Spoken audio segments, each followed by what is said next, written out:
नमस्कार साथियों, मैं डॉक्टर देवेश भारद्वाज अपने YouTube चैनल गुरुदेव एजुकेशन अड्डा परिवार में आप सभी का हार्दिक स्वागत करता हूं और उम्मीद करता हूं कि आप सभी की तैयारियां बड़े जोर शोर से चल रही होंगी। मेरे प्यारे रीट के अभ्यर्थियों, जोर शोर से चलनी भी चाहिए क्योंकि आप लोगों को पता हो कि आपकी प्रतियोगिता बहुत कठिन से कठिनतर होती जा रही है। आए दिन कठिन से कठिनतर होती जा रही है, तो आपकी तैयारियां बड़े जोर शोर से चलनी चाहिए। और मैं उन लोगों को जिन्होंने अभी तक अपने बारे में न सोचा है, न समझा है, न अपने आप को जानने की कोशिश की है, जिनके मन में निराशा घर कर गई, उन्हें बता देना चाहूंगा कि आप अपने अस्तित्व को पहचानने की कोशिश करें। मेरे प्यारे साथियों, आप दुनिया में कुछ भी फतेह कर सकते हैं, पर सबसे पहले जरूरत है खुद को पहचानने की, कि खुद को कर बुलंद इतना कि खुदा पूछे बता तेरी रजा क्या है। खुदा क्या है? खुदा है खुद आ तो है खुदा। तो बहुत सारे लोग अपनी एज को काउंट करने में लगे रहते हैं, कुछ अपने जीवन को। तो मैं उन लोगों को, हरिशंकर परसाई जी प्रमुख साहित्यकार रहे हैं, हरिशंकर परसाई जी, मैं उनकी कुछ पंक्तियों से आपको जागृत करना चाहूँगा, आपके अंदर की चेतना को जागृत करना चाहूँगा। झकझोर देंगी उनकी ये दो पंक्तियाँ आपको। आप इन्हें सुनिए, इनसे जुड़िए और फिर अपने आप को जागृत करने की कोशिश कीजिए।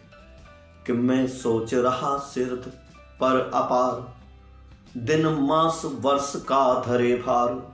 मैं सोच रहा सिर पर अपार, दिन मास वर्ष का धरे भार। पल प्रतिपल का अंबार लगा, आखिर पाया तो क्या पाया। मैं सोच रहा सिर पर अपार, दिन मास वर्ष का धरे भार। पल प्रतिपल का अंबार लगा, आखिर पाया तो क्या पाया। अब तक आपने क्या पाया? दिन, महीने, वर्ष गुजार दी, इतने सारे पल प्रतिपलों का आपने अंबार लगा लिया, ढेर लगा लिया, लेकिन वास्तव में आपने किया क्या? उसका क्या रिजल्ट है? आपने अपने स्वयं के व्यक्तित्व का किस प्रकार निर्माण किया और क्या आपने अपने वजूद, अपनी पहचान बनाई? क्या आप अपने लक्ष्यों को निर्धारित करने के बाद प्राप्त कर पाए? ये देखिए क्या कह रहा है, आगे लाइन सुनिए। कि मैं सोच रहा सिर पर अपार, दिन मास वर्ष का धरे भार। पल प्रतिपल का अंबार लगा, आखिर पाया तो क्या पाया। जब तान छिड़ी में बोल उठा, जब थाप पड़ी पग डोल उठा। जब तान छिड़ी में बोल उठा, जब थाप पड़ी पग डोल उठा। औरों के स्वर में स्वर भरकर आखिर गाया तो क्या गाया। औरों के स्वर में स्वर भरकर आखिर गाया तो क्या गाया। जो औरों के स्वर में स्वर जोड़ते रहते हैं, जो औरों के लिए ताली बजाते रहते हैं, जो औरों के अनुसार चलते हैं, उनकी जीवन की स्थिति बड़ी दयनीय होती है। उनका स्वयं का जीवन भी कोई जीवन होता है। अपना अस्तित्व बनाइए, अपने आप की पहचान बनाइए और जुट जाइए अपनी मंजिल को पाने के लिए। आपने जो भी सपना देखा उसे पूरा करने के लिए जुट जाइए पूरी मेहनत के साथ। उत्तिष्ठ जागृति। चलिए हम जुड़ते हैं अपने टॉपिक पर, अपने प्रकरण पर। हमारा पूर्व की वीडियो में प्रकरण चल रहा था विसर्ग संधि, और उसी प्रकरण को मैं आपसे पुनः जोड़ता हूं। हमारा विसर्ग संधि का जो टॉपिक चल रहा था उसमें मैंने आपको दो नियम करा दिए थे। पहला नियम यह था कि विसर्ग संधि क्या थी। सबसे पहले मैंने आपको यह बताया था कि जब दो वर्णों के मेल से, चाहे वो स्वर व्यंजन हो, चाहे स्वर स्वर हो, चाहे व्यंजन व्यंजन हो, अगर विसर्ग में परिवर्तन होता है, विसर्ग में विकार उत्पन्न होता है, तो भाई क्या कहलाएगा? विसर्ग संधि कहलाएगा। क्या कहलाएगा? विसर्ग संधि कहलाएगा। और इसके दो नियम मैंने आपको करा दिए थे प्यारे साथियों। पहला नियम ये कि यदि विसर्ग के पूर्व में अ हो और विसर्ग के पश्चात कोई घोष व्यंजन हो, नॉट वर्ण, घोष व्यंजन हो, किसी भी वर्ग का तीसरा, चौथा, पांचवा वर्ण या और अस्वर हो, केवल सारे स्वर घोष होते हैं लेकिन उनमें से कौन सा स्वर हो? केवल अस्वर हो, तो विसर्ग ओ में परिवर्तित हो जाता है। जैसे मन है प्लस रथ, मनोरथ। यश है प्लस दा, यशोदा। मनः प्लस योग, मनोयोग। मनः प्लस वांछित, मनोवांछित। इस प्रकार से, है ना। और दूसरा नियम मैंने आपको बताया था, यदि विसर्ग के पूर्व में अ हो, ओनली अ, विसर्ग के पूर्व में अ हो और विसर्ग के पश्चात अ को छोड़कर शेष 10, 11 स्वर हैं, शेष 10 स्वर हों, तो विसर्ग का लोप हो जाता है। तो विसर्ग का क्या होता है? केवल लोप होता है, बाकी शब्दों को ज्यों का त्यों लिख दिया जाता है। जैसे यशः प्लस इच्छा, तो क्या हो जाएगा? यश इच्छा, है ना। अतः प्लस एव, अतएव, अतः प्लस एव, अतएव, है ना। मनः प्लस उच्छेद मन उच्छेद, मन प्लस उच्छेद मन उच्छेद, है ना। सद्य प्लस आलस्य, सद्य प्लस आलस्य, सद्य आलस्य। तो इसमें से विसर्ग का लोप हो जाएगा। अब इसी कड़ी में हम चलते हैं मेरे प्यारे साथियों आगे के अपने नियम पर, और हमारा आगे का जो नियम है और वो है नियम नंबर 3। नियम नंबर 3 क्या कहता है मेरे प्यारे साथियों? नियम नंबर 3 कहता है कि यदि विसर्ग के पश्चात, यदि इधर विसर्ग है, विसर्ग से पूर्व में क्या है हमें इससे कोई लेना देना नहीं है, इधर विसर्ग है और विसर्ग के पश्चात क्या आता है? त, थ अथवा स आता है। यदि विसर्ग के पश्चात क्या आता है? त, थ अथवा स आता है, तो विसर्ग मेरे प्यारे साथियों किस में बदल जाएगा? स में बदल जाएगा। किस में बदल जाएगा? स में बदल जाएगा। ठीक है। यदि विसर्ग के पश्चात क्या आ रहा है? त, थ, स, ये दंत्य वर्ण है। कैसे वर्ण है? दंत्य वर्ण है। तो विसर्ग दंत्य सा में ही परिवर्तित हो जाएगा। जैसे हमने लिखा नमः प्लस ते, तो बराबर क्या हो जाएगा? नमः। तो विसर्ग किस में बदल जाएगा? सा में। ऐसे में क्योंकि पीछे क्या आ रहा है? ता आ रहा है, तो नमस्ते क्या हो जाएगा? नमस्ते। ठीक है। अगर हमने लिखा मरु और यहां पर लिख दिया थल, तो क्या हो जाएगा? मरु।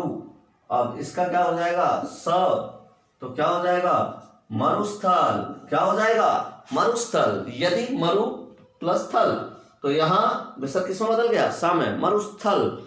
ठीक है। और अगर हमने लिखा यहां पर दुहु प्लस साहस, क्या लिखा? दुहु प्लस साहस, तो देखिए इधर क्या आ रहा है? स आ रहा है और इधर विसर्ग के बाद आ रहा है, तो विसर्ग किस में बदल जाएगा? इस दंत सा में बदल जाएगा। तो यहाँ पे क्या हो जाएगा? दुस्साहस। क्या हो जाएगा? दुस्साहस। ठीक है मेरे प्यारे साथियों। नमस्ते, ऐसे ही अगर हमने यहाँ पे लिख दिया निह प्लस तेज, तो क्या हो जाएगा? निस्तेज। क्योंकि विसर्ग के बाद आ रहा है ता, तो विसर्ग बदल जाएगा सा में और तेज को जोड़ देंगे तो क्या हो जाएगा? निस्तेज। ठीक है। ऐसे ही अगर हमने लिख दिया दुहु प्लस तर, तो क्या हो जाएगा? दुस्तर। दुस्तर। ठीक है, समझ में आ गया? अगर ऐसा कुछ हो रहा है तो विसर्ग किस में बदल जाएगा? स में बदल जाएगा। ओके। नियम नंबर 4। नियम नंबर 4 हमारा कह रहा है कि यदि विसर्ग के पश्चात, यदि विसर्ग के पश्चात, ये नियम नंबर 4 है हमारा, ये कह रहा है विसर्ग है और विसर्ग के पश्चात यदि क्या आ जाता है? च, छ अथवा स, ये तीनों कैसे हैं? तालव्य वर्ण हैं। कैसे हैं? तालव्य वर्ण हैं। यदि विसर्ग के पश्चात क्या आ रहा है कि विसर्ग के पश्चात यदि च, छ, स आता है, यदि विसर्ग के पश्चात क्या आ रहा है? च, छ अथवा श आता है, तो विसर्ग तालव्य श में परिवर्तित हो जाता है। किस में परिवर्तित हो जाता है? तालव्य श में परिवर्तित हो जाता है। तो जैसे देखिए हमने लिखा निह प्लस चल, तो क्या हो जाएगा? निह प्लस चल। विसर्ग के पश्चात क्या आ रहा है? च आ रहा है, तो विसर्ग किस में बदल जाएगा? श में। आधा है तो आधे में बदलेगा और चल को जोड़ के लिख देंगे तो क्या हो जाएगा? निश्चल। अगर हमने यहाँ पे लिख दिया निह प्लस चय, क्या लिखा हमने? निह प्लस चय, तो क्या हो जाएगा? निश्चय। क्या हो जाएगा? निश्चय। अगर हमने यहाँ पे लिख दिया निह प्लस चित, क्या लिख दिया? निह प्लस चित, तो च आ रहा है विसर्ग के बाद, तो विसर्ग किस में बदल जाएगा? विसर्ग बदल जाएगा सा में, तो क्या हो जाएगा? निश्चित। क्या हो जाएगा? निश्चित। ऐसे ही अगर हम यहाँ पे लिखेंगे निह प्लस छल, क्या? छल, तो क्या हो जाएगा? निश्चल। छ आ गया विसर्ग के बाद, तो श में बदल जाएगा और ये बन जाएगा आपका निश्चल। क्या बन जाएगा? निश्चल। ठीक है। अगर हम यहाँ पर स लिखते हैं, जैसे हमने लिखा निहि प्लस शब्द, क्या लिखा, निहि प्लस शब्द, तो क्या हो जाएगा, निशब्द। क्या हो जाएगा, निशब्द। ठीक है, क्या हो जाएगा, निशब्द। अगर हमने यहाँ पे लिखा जैसे आ प्लस चर्य, तो क्या हो जाएगा, आश्चर्य। क्या हो जाएगा, आश्चर्य। ठीक है। तो कुल मिला के यदि विसर्ग के पश्चात क्या आ रहा है, च छ स आ रहा है, विसर्ग के पूर्व में क्या स्वर है इस पे हमें कोई ध्यान नहीं देना, कोई सा भी स्वर हो। विसर्ग के पश्चात यदि च छ श आता है, ये तालव्य वर्ण है, तो विसर्ग किस में बदल जाएगा, तालव्य श में बदल जाएगा। अगर दंत्य आते हैं, दंत्य वर्ण आते हैं, तो दंत्य सा में बदल जाएगा। त थ स आता है तो दंत्य सा में बदल जाएगा। और यदि विसर्ग के पश्चात क्या आता है, यदि विसर्ग के पश्चात आता है ट ठ स, क्या आता है, ट ठ स आता है, ट थ अथवा स। ये कैसे है, ये मूर्धन्य वर्ण है। कैसे वर्ण है, ये मूर्धन्य वर्ण है। यदि विसर्ग के पश्चात मूर्धन्य वर्ण ट ठ स आता है, तो विसर्ग किस में बदल जाएगा, मूर्धन्य श में बदल जाएगा। किस में बदल जाएगा, मूर्धन्य श में बदल जाएगा। तो जैसे अगर हमने कहा यहां पर धनु, धनु प्लस टंकार, क्या लिखा, धनु प्लस टंकार। अब क्या आ गया, ट आ गया, क्या आ गया, ट आ गया।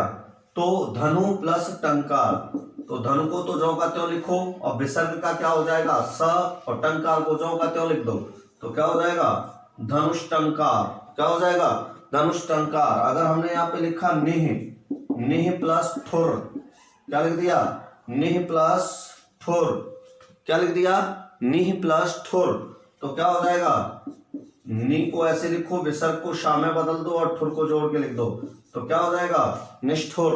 क्या हो जाएगा, निष्ठुर। अगर हमने यहाँ पे लिखा चतुः प्लस षष्ठी, क्या लिख दिया, चतुः प्लस षष्ठी, तो क्या हो जाएगा, चतुष्षष्ठी। क्या हो जाएगा, चतुष्षष्ठी। ठीक है, क्या हो जाएगा, चतुष्षष्ठी। ठीक है। तो इस प्रकार से आपका क्या हो जाएगा, ये नियम बनता है कि यदि इसके बाद क्या आता है, मूर्धन्य वर्ण आते हैं ट ठ स, तो मूर्धन्य में बदल जाएगा। अगर तालव्य आते हैं च छ स, तो तालव्य श में बदल जाएगा।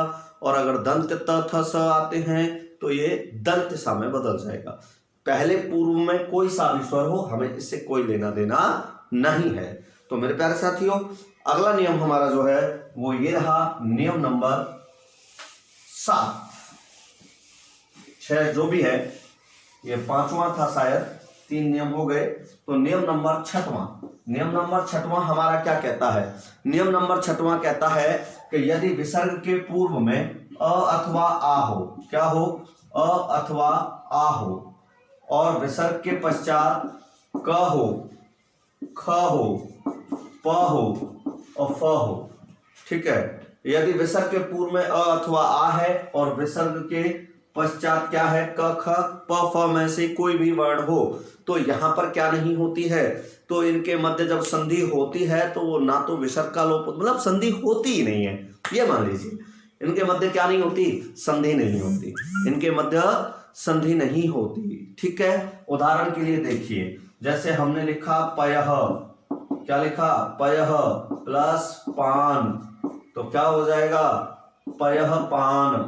क्या हो जाएगा, पयः पान। इसके मध्य कोई संधि नहीं हुई। आप देख रहे हैं, पान को हमने अलग लिखा है, पय को अलग लिखा है, जो का त्यों। ठीक है, पयः पान। अगर हमने यहाँ पर लिख दिया प्रातः प्लस काल, तो क्या हो जाएगा, प्रातः प्लस काल, तो क्या हो जाएगा, प्रातः काल। क्या हो जाएगा, प्रातः प्लस काल बराबर प्रातः काल। ठीक है। तो इस प्रकार प्रातः काल पयः पान। और भी हमारे उदाहरण हैं जैसे रजः प्लस कण। क्या है? जैसे रजः प्लस कण। देखिए रजः प्लस कण बराबर क्या होगा? रजः कण, है ना। जैसे कि एक और उदाहरण आप देखें, ये है अधः प्लस पतन।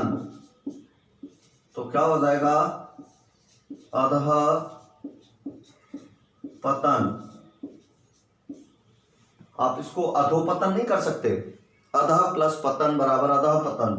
हमने लिख दिया मनः प्लस कामना। तो क्या होगा? मनः कामना। क्या हो जाएगा? मनः कामना। ठीक है मेरे प्यारे साथियों, ये नियम हमारा लागू होता है इस पर। लेकिन इस नियम का सबसे मजे की बात यह है, बहुत अपवाद भी हैं, बहुत सारे अपवाद हैं इसमें। जैसे उदाहरण के लिए आप देखें,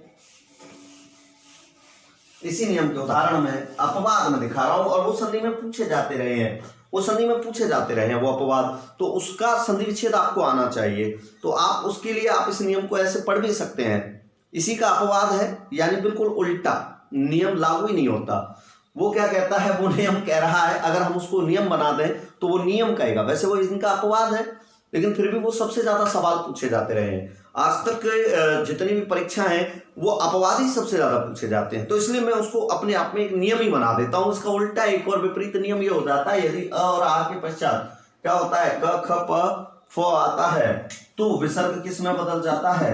दंत सा में बदल जाता है। किस में बदल जाता है? दंत सा में बदल जाता है। आप इसको ऐसे भी पढ़ सकते हैं। ये इसका उल्टा है, पहले वाले नियम का क्या है? बिल्कुल उल्टा है। तो ये उसका अपवाद है या वो इसका अपवाद है, आप कैसे भी पढ़ लीजिए, और हमें इसकी संधि के रूप में पढ़ना है। वैसे ही अपवाद है उसका, जो हमने पहला नियम पढ़ा था। ठीक है, लेकिन मैं इसको नियम के तौर पे ही पढ़ाता हूं आपको। आप इसको ऐसे याद रखिए। ये संधि कई बार पूछी गई है, आप उठा के देखिए उदाहरणों को। हर एग्जाम में इस संधि से रिलेटेड, आप इस अपवाद से रिलेटेड जिस नियम को मैं पढ़ रहा हूं इससे संबंधित बहुत सारे प्रश्न पूछे जाते रहे हैं। हर कोई ना कोई प्रश्न पूछा जाता रहा है। जैसे उदाहरण के लिए देखिए, हम क्या कह रहे हैं? विसर्ग से पूर्व में अ या आ हो और विसर्ग के पश्चात क ख प फ में से कोई हो तो विसर्ग किस में बदल जाएगा? स में बदल जाएगा। अभी हम कह रहे थे नहीं बदलेगा, जो का त्यों था, लेकिन यहाँ पर क्या होगा? स में बदल जाएगा। देखिए उदाहरण के लिए, जैसे हमने लिखा नमः, क्या लिखा? नमः। यहाँ पर क्या लिख दिया? कार। क्या लिख दिया? कार। तो क्या हो जाएगा प्यारे साथियों? नमस्कार। क्या हो जाएगा? नमस्कार। ठीक है। अगर हमने यहाँ पे लिख दिया पुरः और यहाँ पे लिख दिया कार, ये शब्द सबसे ज्यादा पूछे जाते रहे हैं। इसको ध्यान रखना, सबसे ज्यादा। आप कोई भी परीक्षा उठा लीजिए, हर परीक्षा में विसर्ग संधि के ये जो मैं उदाहरण आपको करा रहा हूं सबसे ज्यादा पूछे जाते रहे हैं। तो पुरः प्लस कार बराबर पुरस्कार। क्या हो जाएगा? पुरस्कार। मैंने अभी बताया सा में बदल जाएगा, तो सा में बदल जाएगा पुरस्कार। अगर हमने लिखा यहाँ पर जैसे भाष भा प्लस कर, तो क्या हो जाएगा? ये सबसे ज्यादा पूछे जाने वाले शब्द हैं, देख लो, जिनको आप अपवाद कह देते हैं हमारे नियमों में। तो भा प्लस कर बराबर भास्कर। क्या हो जाएगा? भा प्लस कर बराबर भास्कर। ऐसे ही अगर हम यहां पर देखें तो ब्रह प्लस पति बराबर क्या हो जाएगा? बृहस्पति। क्या हो जाएगा? बृहस्पति। यहाँ विसर्ग के स्थान पर क्या हो गया? दंत सा हो गया, बृहस्पति। अगर हमने यहाँ पे लिख दिया वाचः प्लस पति, तो क्या हो जाएगा? वाचस्पति। क्या हो जाएगा? वाचस्पति। अगर हमने यहाँ पर लिख दिया वनः, क्या लिख दिया? वनः, और यहाँ पे लिख दिया पति, तो क्या हो जाएगा? वनस्पति। तो मेरे प्यारे साथियों, जैसा कि आप देख पा रहे हो, इस प्रकार ये सबसे ज्यादा पूछे जाने वाले उदाहरण रहे हैं आपके। अब तक सबसे ज्यादा पूछे गए हैं, ये भी पूछे गए हैं 2-4 बार, ऐसा नहीं है। तो जिनको हम अपवाद कह सकते हैं, अपवाद कैसे कहते हैं, इनको सबसे ज्यादा विसर्ग संधि के नियमों के अंतर्गत पूछा जाता रहा है, तो ये भी आपको पढ़ने पड़ेंगे। तो आप इसको अगला नियम मान सकते हैं एक तरह से, उसी नियम का विपरीत नियम। ठीक है मेरे प्यारे साथियों, तो ये आपका यहाँ पर हुआ कंप्लीट। अगला नियम हमारा, नियम नंबर जो भी है वो आप याद रखिए, 7वां 8वां जो भी है। अब आती है बात, यदि विसर्ग के पूर्व में, यदि विसर्ग के पूर्व में, अब हम स्वर देखकर बात करेंगे। यदि विसर्ग के पूर्व में क्या आता है, यदि विसर्ग के पूर्व में क्या रहा है, अ और आ नहीं है, अ और आ को छोड़कर कोई स्वर हो रहा है। क्या हो रहा है, यदि विसर्ग के पूर्व में अ और आ को छोड़कर कोई स्वर है, ठीक है, और जैसे ई है, ऊ है ना, कोई भी स्वर, ये विसर्ग के पूर्व में है। और विसर्ग के पश्चात क्या आता है, क, प, फ आता है, तो विसर्ग मूर्धन्य सा में परिवर्तित हो जाता है। तो विसर्ग किस में परिवर्तित हो जाता है, मूर्धन्य सा में। विसर्ग के पूर्व में अ या आ नहीं हो, कोई अन्य स्वर हो, और विसर्ग के पश्चात क्या हो, क हो, प हो और फ हो, तो क्या हो जाएगा, आपका विसर्ग दंत मूर्धन्य सा में परिवर्तित हो जाएगा। जैसे उदाहरण के लिए देखिए, परिह प्लस कार, सबसे ज्यादा पूछे जाने वाले उदाहरण मैं आपको यहां पर करा रहा हूं, है ना, सबसे ज्यादा पूछे जाते हैं, आप किसी भी एग्जाम में उठा लीजिए, है ना, सबसे ज्यादा ये जो उदाहरण है वो ये पूछे जाते हैं जो मैं आपको बता रहा हूं, परिह प्लस कार। अब यहाँ का आया है और इधर विसर्ग से पूर्व में क्या आ रहा है, ई आ रही है, परि ई आ रही है, तो क्या हो जाएगा, परिष्कार। क्या हो जाएगा, ये सा में बदल जाएगा, तो परिष्कार। ठीक है, ऐसे ही परिह प्लस करण, अगर हम इसको क्या कर दें, करण कर दें, परिह प्लस करण, तो क्या हो जाएगा, परिष्करण। क्या हो जाएगा, परिष्करण। और अगर कृत कर दें तो क्या हो जाएगा, परिष्कृत। क्या हो जाएगा, परिष्कृत। ठीक है, अगर यहां पर हम इसको बहि प्लस करें, बहि प्लस कार, तो क्या हो जाएगा, बहि प्लस कार, तो यहां विसर्ग किस में बदल जाएगा, सा में बदल जाएगा, तो क्या हो जाएगा, बहिष्कार। अगर यहां पर हम लिखते हैं आविहि, क्या लिखते हैं, आविहि, और यहां पे लिखते हैं कार, तो क्या हो जाएगा, आविष्कार। क्या हो जाएगा, आविष्कार। ये सबसे ज्यादा पूछे जाने वाले उदाहरण जो मैं आपको बता रहा हूं। ठीक है, अगर हमने लिख दिया यहां पर दुहु प्लस कर्म, तो क्या हो जाएगा, दुष्कर्म। क्या हो जाएगा, दुष्कर्म। ठीक है, अगर हमने यहां पर लिख दिया दुह प्लस परिणाम, क्या लिख दिया, दुह प्लस परिणाम, तो क्या हो जाएगा, दुष्परिणाम। क्या हो जाएगा, दुष्परिणाम। ऐसे अगर हमने लिख दिया निहि प्लस फल, क्या लिख दिया, निहि प्लस फल बराबर निष्फल। ठीक है, ऐसे ही निहि प्लस काम बराबर निष्काम, बहुत सारे उदाहरण हो जाएंगे मेरे प्यारे साथियों। अगले नियम पर चलते हैं हम, और अगला नियम मेरा आज का जो टारगेट है, इस संधि को खत्म कराना है, आज विसर्ग संधि आपको कंप्लीट करानी है। अगला नियम, अच्छा इसके भी कुछ अपवाद हैं, इसके भी क्या है, अपवाद हैं। आप कहेंगे ऐसे कैसे, कि भाई ये अभी बदलेगा कि पहले भी बदल सकता है ना, विसर्ग से पूर्व में इधर है और आ को छोड़कर कोई स्वर है, और इधर क्या है, का है, तो क्या हो गया, आपने देखा कि ये बदल गया। ठीक है कि नहीं, दुष्कर्म, है ना, बदला कि नहीं बदला, ऐसे ही बदल जाता है।